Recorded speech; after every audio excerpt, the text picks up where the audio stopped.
Sumasang-ayon ang palasyo sa naging pahayag ng Catholic Bishops' Conference of the Philippines o CBCP na hindi dapat mapigilan ng cybercrime law ang mga benepisyo ng mga gumagamit ng social media. Ayon kay PCOO Secretary Sano Coloma, isa sa mga mahalagang tagumpay ng People Power Revolution ang panunumbalik ng freedom of the press. Git pa ng kalihim, isinusulong ng Administrasyong Aquino na maprotektahan ang kalayaan sa pamamahayag sa ating bansa.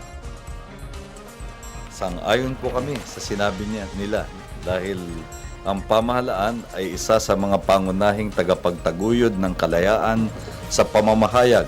Kaya po tayo mayroong commemoration ng EDSA People Power, isa po sa mahalagang tagumpay na naganap sa EDSA noong 1986 ay yung pagpapanumbalik ng ating kalayaang mamahayag at yung pagpapanumbalik ng freedom of the press. At yan po ay isang mahalagang concern ng ating administration, yung panatilihing malaya ang pamahayag.